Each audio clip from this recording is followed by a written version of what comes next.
आज मैं आपको बताऊंगा स्पेसिंग के बारे में, यानी वर्ड में कितने तरह के स्पेसिंग होते हैं और कैसे उसको हम लोग सेट करते हैं। सबसे पहला स्पेसिंग की बात करेंगे तो सबसे पहला स्पेसिंग होता है कैरेक्टर स्पेसिंग, ठीक है। दूसरा स्पेसिंग होता है आपका वर्ड स्पेसिंग, तीसरा होता है लाइन स्पेसिंग और चौथा होता है पैरा स्पेसिंग यानी पैराग्राफ स्पेसिंग। ये चार तरह के स्पेसिंग करना सीखेंगे कि अगर आपको कैरेक्टर स्पेसिंग करना है तो कैसे कैरेक्टर स्पेसिंग मतलब कैरेक्टर के बीच का स्पेस, दो कैरेक्टर के बीच के स्पेस को कैसे इंक्रीज करेंगे। यानी अगर मैं कहूँ कि आपको कैरेक्टर स्पेसिंग देना है तो बच्चे क्या गलती करते हैं, जैसे मान लो आपको लिखना है बक्सर, तो बक्सर लिखने के लिए वो BUX के बीच में ऐसे स्पेस लगते हैं देने, जो कि ये गलत तरीका। यहाँ पर एक कैरेक्टर काउंट हो, लेकिन एक ऐसा तरीका बताऊंगा जिससे आप बक्सर को विदाउट स्पेस दिए ऑटोमेटिक उसमें स्पेस इंक्रीज हो जाएगा, जिसको बोलेंगे कैरेक्टर स्पेसिंग, यानी दो कैरेक्टरों के बीच का स्पेस। वही अगला होता है वर्ड स्पेसिंग, दो वर्ड के बीच का स्पेस। जैसे मान लीजिए मुझे लिखना है बक्सर और फिर बिहार, तो यहाँ पर बक्सर और बिहार के बीच के स्पेस को कैसे इंक्रीज करेंगे, ये होगा वर्ड स्पेसिंग के माध्यम से। लाइन स्पेसिंग मतलब दो लाइनों के बीच, ये दो लाइन मैंने लिखा हुआ है तो दो लाइनों के बीच का जो स्पेस है उसको लाइन स्पेसिंग करते हैं। वही पैराग्राफ स्पेसिंग की बात करें तो मान लीजिए ये एक पैराग्राफ और ये एक पैराग्राफ, तो दो पैराग्राफ के बीच का स्पेस पैराग्राफ स्पेसिंग करना है। ताकि कैसे character spacing, word spacing, line spacing और पैराग्राफ स्पेसिंग सेट करेंगे उसको देखिए। अब पहले बात करते हैं कैरेक्टर स्पेसिंग की। तो कैरेक्टर स्पेसिंग कैसे करेंगे, तो उससे पहले कुछ लिख लीजिए, कुछ लाइन। मान लीजिए मैंने लिख दिया यहाँ पर इक्वल टू रैंड करके मैंने कुछ पैरा ला दिया, इसको मैं साइज बड़ा कर देता हूँ, ये देखिए। अब मैं इसमें पैराग्राफ क्या गलत है, कैरेक्टर स्पेसिंग सेट करूंगा। तो कैरेक्टर स्पेसिंग सेट करने के लिए जिस भी आपको पैरा में या जिस भी वर्ड में आपको कैरेक्टर स्पेसिंग सेट करना है उसे आप सेलेक्ट कर लो। मैंने ये ऊपर वाला पैरा सेलेक्ट कर लिया। सेलेक्ट करने के बाद फॉन्ट ग्रुप के आपके लॉन्चर पे क्लिक करना। ये फॉन्ट ग्रुप है, इसका लॉन्चर यहाँ पर दिया हुआ है, डायलॉग लॉन्चर, इस पर क्लिक करिए। या फिर आप कंट्रोल D प्रेस करेंगे तो भी ये ओपन हो जाएगा। देखिए मैंने क्लोज किया और कंट्रोल D प्रेस किया तो भी आपका फॉन्ट का डायलॉग लॉन्चर ओपन हो गया। इसमें दो टैब होता है, एक फॉन्ट टैब होता है, दूसरा एडवांस टैब होता है। आपको एडवांस टैब में जाना है। एडवांस टैब में यहाँ पर देखिए स्पेसिंग लिखा हुआ है, इस जगह पर स्पेसिंग लिखा हुआ है। स्पेसिंग के ठीक सामने वाला आप देखोगे तो यहाँ पर बाई लिखा हुआ, बाई वाले में नंबर आप इंक्रीज करेंगे, यानी जो बटन बना है बटन इंक्रीजिंग डिक्रीजिंग का, इस पर क्लिक करो और यहाँ आप सैंपल में देख सकते हो कि स्पेस कितना बढ़ रहा है और घट रहा है। तो आप इस पर क्लिक करो, देखो स्पेसिंग बढ़ रहा है, सैंपल में आपको यहाँ दिख रहा होगा। तो मुझे जितना कैरेक्टर स्पेसिंग देना है वो मैं दे देता हूँ। देखो स्पेस बढ़ रहा है आप लोगों को, मैंने 7.1 तक दे दिया, ओके करूँगा। देखो कैरेक्टर स्पेसिंग बढ़ गया, हर कैरेक्टर के बीच में स्पेस हो चुका है, ठीक है। मैं कंट्रोल Z करके बैक आ जाता हूँ। मैं सिर्फ एक वर्ड में दिखा रहा हूँ, वीडियो में कैरेक्टर स्पेसिंग फिर से बढ़ाकर पैराग्राफ के लॉन्चर पे क्लिक करेंगे, एडवांस में जाएंगे, स्पेसिंग में आकर आप यहाँ पर टिक करोगे। जैसे आप इसको बढ़ाओगे तो आप देखो आपका स्पेसिंग बढ़ रहा है। मैंने 2.6 किया तो थोड़ा सा स्पेस बढ़ा हुआ है बाकी की अपेक्षा। और आपको अधिक चाहिए तो आप और अधिक इस पर जाकर क्लिक करके बढ़ा सकते हो। तो मैंने 8.3 कर दिया, देखो स्पेस कैरेक्टर स्पेसिंग समझ में आ गया। अब बात करेंगे वर्ड स्पेसिंग की। तो वर्ड स्पेसिंग की बात करें तो वर्ड स्पेसिंग हमारे वर्ड में होता ही नहीं, ठीक है।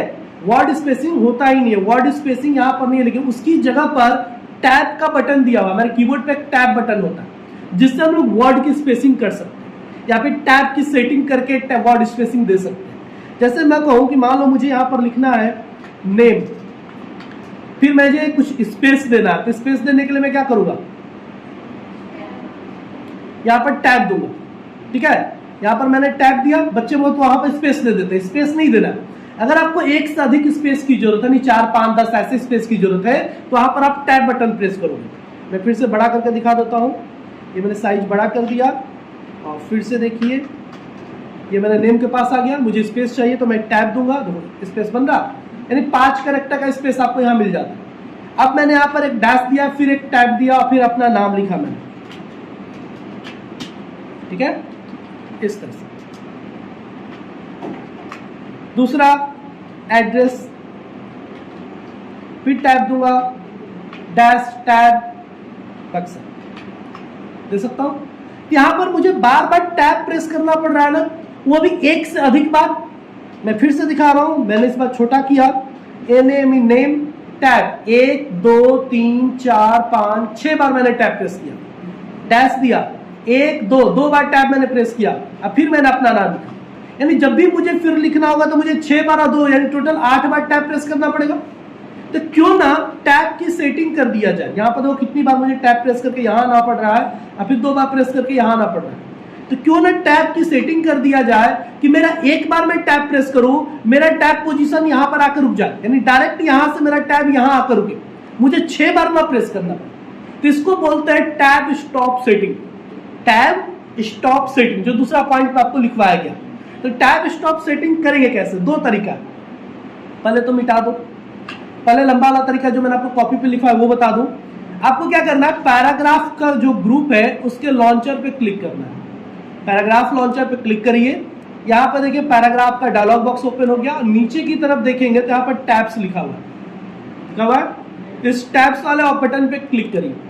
जैसे क्लिक करेंगे टैब स्टॉप पोजीशन लिखा हुआ है, तो टैब स्टॉप पोजीशन पे आपको अपना पोजीशन देना है। तो आप बताओ आपको कहाँ रुकना था, यहाँ से डायरेक्ट यहाँ पर ना, तो यहाँ पर नंबर देखो, रूलर पे क्या नंबर दिख रहा है 7, यानी लगभग आपको 7 इंच आगे जाना है ना, 7 सेंटीमीटर है ना, 7 सेंटीमीटर में। तो मैं यहां पर 7.00 करके सेट पे क्लिक करूंगा।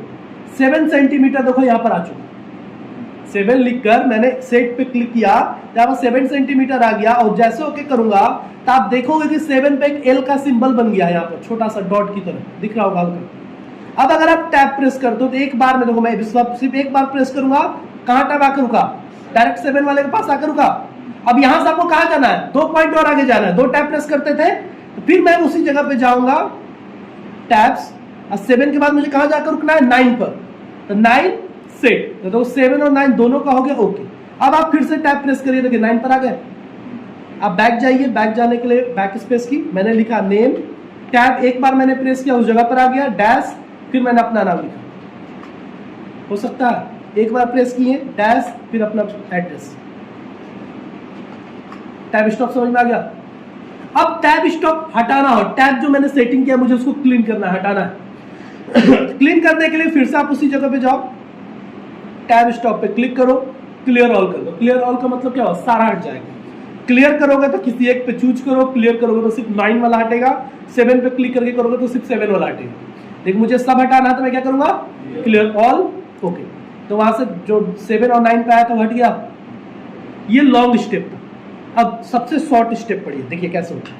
अगर आपको शॉर्ट में आपको टैब स्टॉप की सेटिंग करनी है, आपको अपना कहां रुकना है, पॉइंटर, टैब स्टॉप कहां रुकना है, 7 पे ना, तो अपना पॉइंटर ले जाओ, 7 पर ले जाकर क्लिक कर दो, देखो वो सिंबल बन गया। और फिर दूसरा कहां पर, 9 पर, तो 9 पे जाकर क्लिक कर दो, बन गया टैब स्टॉप। कहीं किसी ऑप्शन में जाने की जरूरत नहीं है, रूरल पे जाकर आप क्लिक कर दो, आपको जहां रुकना है, देखो रुक रहा है कि नहीं रुक रहा है, नेम टैप किया, आके रुका वहां पर। आपको अगर सर 7 नहीं कि हो सकता है पहले वाला ही सेटिंग आ गया हो। तो देखो मैं पेपर को बंद कर देता हूं कंट्रोल W से, और कंट्रोल N करके न्यू ओपन किया। इस बार मैं 8 पर रुकूंगा, 8 पर आकर मैंने क्लिक किया, दूसरा 10 पे क्लिक किया, हुआ। अब आप देखो अपने न्यू तरीके से नेम 8 पर आकर रुका, डैश, फिर अगले पे रुका, हो जाएगा। तो जब भी आपको किसी एक पैमाने पे एकदम सीधे स्ट्रेट लाइन में लिखना हो, जैसे रिज्यूम वगैरह आपने देखा होगा ऐसा लिखता हुआ, तो आप लोग ये स्टेप अपना सकते हैं। तो टैब स्टॉप भी समझ में आ गया। अगला लाइन स्पेसिंग। अब आप तो शॉर्ट तरीके से अगर इसको हटाना हो तो क्या करोगे, अगर शॉर्ट वे से आपको ये टैब स्टॉप हटाना हो तो क्या करोगे, इसी जहां पर आपने टैब दिया है ना उस पर डबल क्लिक कर देना, उसी जगह पर डबल क्लिक कर देना, टैब स्टॉप का जो बॉक्स ओपन हो गया जहां पर आप सेट करते थे, आपको बस क्लियर ऑल कर देना है, ओके कर दो, हट गया, हो जाएगा। अब बात करेंगे लाइन स्पेसिंग की। तो पहले कुछ पैरा मैं लिख देता हूं, ये मैंने पैरा कुछ लिख दिया।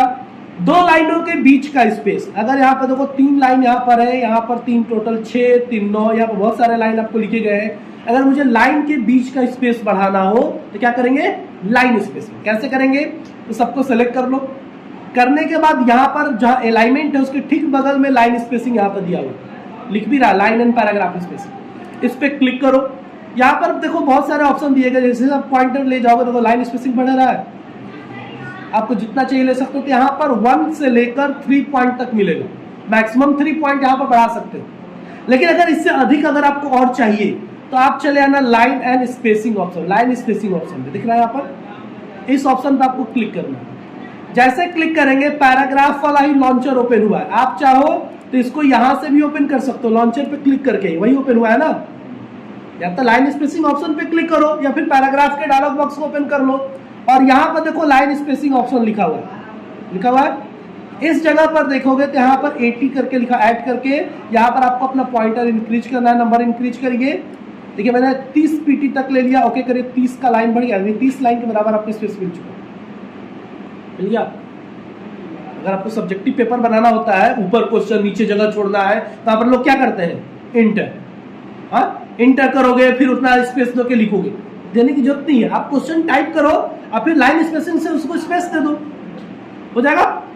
अब वही बात करेंगे पैराग्राफ स्पेसिंग। ये एक पैराग्राफ है, देखो ये एक पैराग्राफ है, ये दूसरा पैराग्राफ है, नीचे वाला तीसरा है, चौथा है, 5 पैराग्राफ। तो 2 पैराग्राफ यानी पैराग्राफ के बीच का स्पेस, जो ये स्पेस बचता है, इसको क्या कहते हैं, पैराग्राफ स्पेस। अगर इसको इंक्रीज डिक्रीज करना है तो आप पैराग्राफ को सेलेक्ट कर लो, जिस भी पैराग्राफ की स्पेस बढ़ाना है, मुझे सबका बढ़ाना है इसलिए मैंने ऑल सेलेक्ट किया, और उसी लाइन स्पेसिंग ऑप्शन में चले जाएंगे, लाइन स्पेसिंग ऑप्शन, या फिर पैराग्राफ के लॉन्चर पे क्लिक करेंगे, हो सकता है। जहां पर लाइन स्पेसिंग होता है उसके ठीक विपरीत यहां पर स्पेसिंग लिखा हुआ है, ये पैराग्राफ स्पेसिंग होता है, ठीक है। पैराग्राफ स्पेसिंग में 2 पॉइंट होते हैं, बिफोर और आफ्टर, यानी पैराग्राफ के ऊपर कितना स्पेस चाहिए और पैराग्राफ के नीचे कितना स्पेस चाहिए, ठीक है। जैसे मैं बता दूं, ये अगर आपका पैराग्राफ है, ये दूसरा पैराग्राफ है, इस पैराग्राफ के ऊपर कितना स्पेस चाहिए, पैराग्राफ के नीचे कितना स्पेस चाहिए, मेरी बात समझ आ गई। तो कैसे करेंगे, सेलेक्ट करो, पैराग्राफ लॉन्चर में जाओ, स्पेसिंग बिफोर वाला देखो बाय डिफॉल्ट 0 पीटी है, आपको याद करना है ना, बाय डिफॉल्ट भी मिनिमम मैक्सिमम भी, तो बाय डिफॉल्ट 0 पीटी बिफोर है और आफ्टर में 8 पीटी है बाय डिफॉल्ट। मैक्सिमम मिनिमम कितना है वो आप पता कर लोगे, क्योंकि मैंने आपको तरीका बता दिया है। आपको जो इंक्रीज करना, तो मैं आफ्टर वाला इंक्रीज कर रहा हूँ, आफ्टर में भी जो दिख रहा है आपको 8 पीटी दिख रहा है, मैंने इंक्रीज करके इसको 24 पीटी कर दिया, ओके करूंगा, स्पेस बढ़ गया, पैराग्राफ स्पेसिंग बढ़ा कि नहीं बढ़ा। और अगर आपको बढ़ाना तो और इंक्रीज कर सकते हो, मैंने 30 पीटी कर दिया, 30 पीटी बढ़ा, हो जाएगा। तो ये था आपका टोटल स्पेसिंग जो मैंने आपको बता दी। ये स्पेसिंग ऑप्शन आपको और आगे भी मिलेगा जब आप लेआउट टैब में जाओगे। लेआउट टैब में जब जाओगे तो देखो यहाँ पर भी ये स्पेसिंग दिया हुआ, पैराग्राफ स्पेसिंग, बिफोर और आफ्टर लिखा हुआ है। इस जगह पे भी ये क्या है, पैराग्राफ स्पेसिंग है। मैंने 30 पीटी सेट किया है ना, आप यहाँ से इंक्रीज कर सकते हो, देखो बढ़ रहा है पैराग्राफ स्पेसिंग, और लाइन स्पेसिंग तो होम टैब में है ही। तो ये आपका स्पेसिंग, आपका कल का काम होगा आपको यहाँ तक चेक कर लेना, यानी पहले character spacing, tab stop spacing, फिर line spacing and paragraph spacing. और आपको एक और चीज बना कर दिखाना है, एक रिज्यूम। मैं कैसा रिज्यूम कर रहा हूँ आप गूगल से डाउनलोड कर सकते हो। आप एक रिज्यूम आपको बना देना है,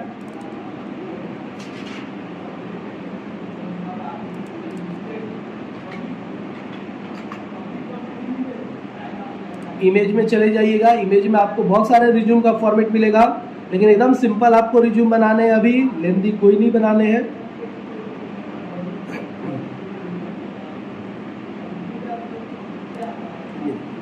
ये ऐसा रिज्यूम आपको बनाने हैं, मैं आपको डाउनलोड करके दिखा रहा हूँ, सेव इमेज एज।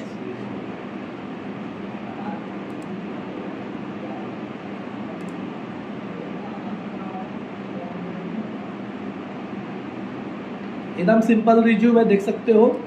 आपको टैब का यूज करना है, पहले ऊपर कुछ लिख लेना है, नाम बोल्ड अक्षरों में बड़े अक्षरों में लिख लेना है, फिर पर्सनल डेटा में एक तरफ देखिए आपका इन्फॉर्मेशन है, फिर टैब के माध्यम से स्पेस दिया गया। स्पेस के माध्यम से कभी स्पेस नहीं देंगे, अगर आपको यहाँ पर लंबे स्पेस की जरूरत है ना, अब बच्चे गलती करते स्पेस देने लगते हैं, स्पेस नहीं देना, आपको टैब बटन देना है, और एक लाइन में देखिए एक क्रम में सब लिखा हुआ है, देखिए लिखा हुआ है। टैब देंगे तो ये एक क्रम बनेगा, लेकिन अगर स्पेस देते हैं तो क्या स्पेस काउंट करके देंगे? यहाँ पर 20 से 25 स्पेस लगेगा, तो क्या काउंट करके देंगे? नहीं, गलत होगा। तो यहाँ पर आप टैब यूज करेंगे। उसी तरह सब में देखिए, सब में इस टैब का यूज करके बनाया गया है। जहां बोल्ड है जैसे है वैसे आप सब कुछ बनाने हैं, और एक फोटो यहाँ सेट करनी है। फोटो कैसे सेट करना है मैं आपको बता देता हूँ। फोटो सेट करने के लिए आप चले जाइएगा इंसर्ट टैब में, पिक्चर ऑप्शन पे। पिक्चर ऑप्शन पे आप दिस डिवाइस पे क्लिक करिएगा, और आपके कंप्यूटर में जहां भी पिक्चर, तो डी ड्राइव में या ई ड्राइव में आपको पिक्चर मिल जाएगा। तो मान लो मैं आता हूँ डी ड्राइव, डी ड्राइव में मेरे में कहाँ पर है, एफ ड्राइव में पिक्चर। अब पिक्चर में मैंने एक पिक्चर चूज कर लिया, ये एक पिक्चर चूज हो गया। और इस पिक्चर को आप चाहो तो छोटा कर सकते हो, ऐसे डंडी जो इसका पॉइंट जो आ रहा है ना कॉर्नर पर अपना पॉइंटर ले जाना, इसको खींच देना तो वो छोटा हो। छोटा करने के बाद इसका एक नया टैब ओपन होता है पिक्चर फॉर्मेट, इसमें रैप टेक्स्ट करना, इन फ्रंट कर देना, इसको जहाँ चाहो वहाँ ले जाकर रख देना, हो जाएगा। तो कल का आपका लैब ये होगा जिसमें आपको स्पेसिंग सेट कर लेने हैं। कौन कौन से spacing, character spacing, word spacing यानी टैब पोजीशन, ठीक है, उसका लाइन स्पेसिंग, पैराग्राफ स्पेसिंग।